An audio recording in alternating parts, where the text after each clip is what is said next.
ప్రముఖ పారిశ్రామికవేత్త తులసి రామచంద్ర ప్రభు ఆయన కుమారుడు తులసి కృష్ణ చైతన్య జన్మదిన వేడుకలు శుక్రవారం రాజకీయ నాయకులు, పారిశ్రామికవేత్తలు, అభిమానుల సమక్షంలో అత్యంత వైభవంగా జరిగింది.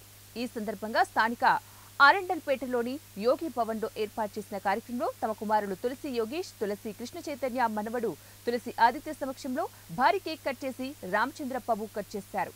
ఈ కార్యక్రమంలో వివిధ పార్టీల నాయకులు, కార్యకర్తలు పాల్గొని ప్రభువుకు జన్మదిన శుభాకాంక్షలు తెలిపారు. పలువురు నేతలు వారిని పూలదండలతో, పుష్పగుచ్చాలతో, దుశ్శాలువాలతో సత్కరించి తమ అభిమానాన్ని చాటుకున్నారు. భవిష్యత్తులో తులసి గ్రూప్ సంస్థలు మరింత అభివృద్ధి చెందాలని, పారిశ్రామికవేత్తలుగా రామచంద్ర ప్రభు, కృష్ణ చైతన్యలు మరింత రాణించాలని ఆకాంక్షించారు. ప్రభు ముందుగా భారతమాత చిత్రపటానికి పూలమాలలను అర్పించారు.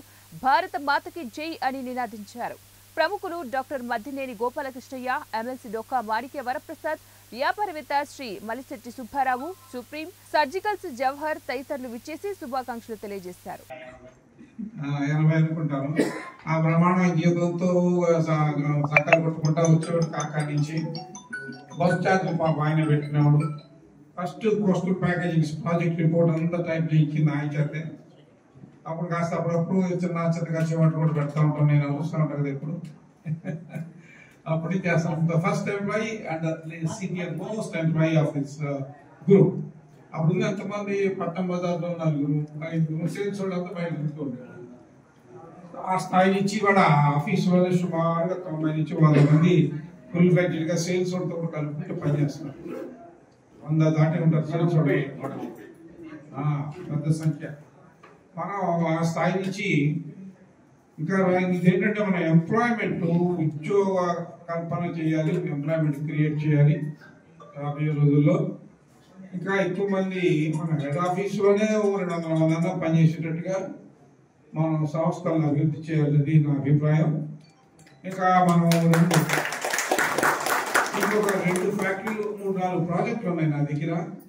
3-4 ప్రాజెక్టులో కంపల్సరీగా ఒక 2 ఫ్యాక్టరీలు మాత్రం తీసుకొచ్చేస్తాం 1.5 years 2 years లోపల. దాంట్లో ఇంకా చాలా మందికి ఎంప్లాయ్మెంట్ దొరుకుతుంది. అదే కాకుండా చాలా ముఖ్యమైన విషయం ఏంటంటే మనం ఎంప్లాయ్మెంట్ ఇవ్వడం కాకుండా పేద విద్యార్థులందరికీ స్కాలర్షిప్లు కూడా ఇస్తుంటాం సిసి తరఫున. అందరూ ఎంత ఎఫిషియెంట్గా పనిచేస్తే అంత కంపెనీకి లాభాలు ఉండవే కాకుండా వాటి వల్ల ఇంక్రిమెంట్స్ బాగుంటాయి.